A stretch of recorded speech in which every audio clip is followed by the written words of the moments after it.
Alors, j'ai même écrit que là, l'open source a sauvé des vies ou sauve des vies.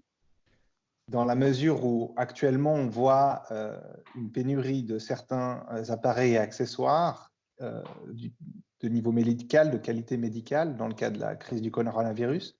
Je précise aussi, à part ça, que cette pénurie s'étend aussi à certains produits médicamenteux ou matières premières pour les produire. Ce n'est pas tout à fait le sujet de l'article que j'écris, mais c'est une question aussi qui est d'actualité et qu'il faudra se poser. Maintenant, je dis sauve des vies. On a vu donc une pénurie notamment sur les valves respiratoires, sachant que le Covid-19, pour être traité notamment au stade des urgences, il a besoin d'avoir des systèmes de réanimation respiratoire ou de maintien en vie respiratoire, et puis dans des grandes quantités. On voit à Genève, par exemple, que l'hôpital des HUG a libéré tous ces espaces simplement pour pouvoir accueillir des lits et des patients qui puissent être ventilés. Mais il faut voir qu'en contrepartie, il faut avoir le matériel pour le faire. Alors, ce qui s'est passé avec la crise en Italie, c'est que malheureusement, les fabricants traditionnels et les distributeurs n'étaient plus en mesure d'arriver à assurer certains éléments de ces appareils respiratoires.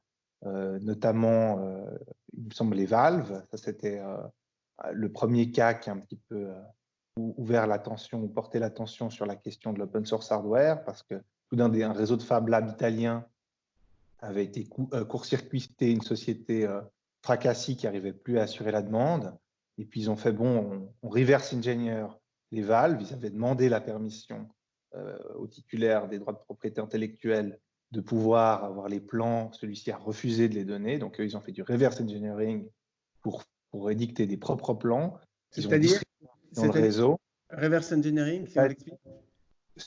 Si on l'explique, c'est simplement qu'on part d'un objet dans lequel on a une opacité sur les plans de réalisation et puis on essaye de les produire soi-même. Et on reverse une technologie pour la comprendre. Qui est d'ailleurs vraiment, qu'on en arrive à là, c'est qu'on n'est absolument pas dans une démarche open source, évidemment.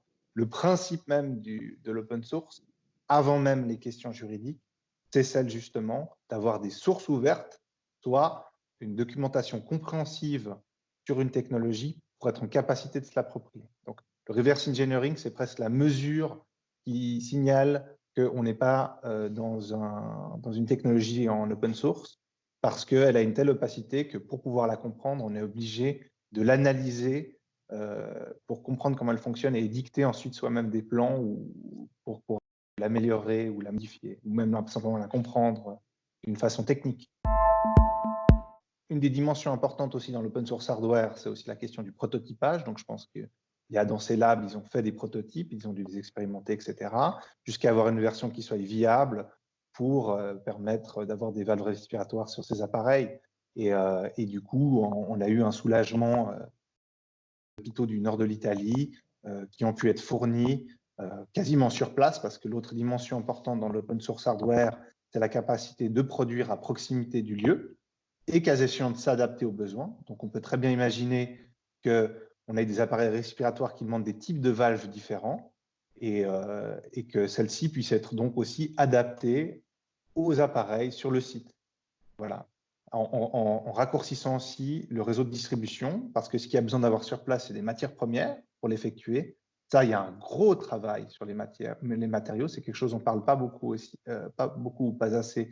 Mais à mon avis, le progrès sur les matériaux aussi, c'est une question essentielle pour l'open source hardware en général, mais aussi pour nous, pour la question de est-ce qu'on va trouver des matériaux de substitution à des plastiques à base de polymères de pétrole, et ce genre de choses.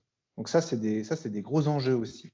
Mais d'avoir des matériaux qui permettent ensuite de faire de l'impression tridimensionnelle pour produire des objets qui aient des qualités, je dirais, standards, acceptables dans des standards de marché, ça, c'est aussi un facteur important et une dimension importante du déploiement de l'open source hardware. Voilà.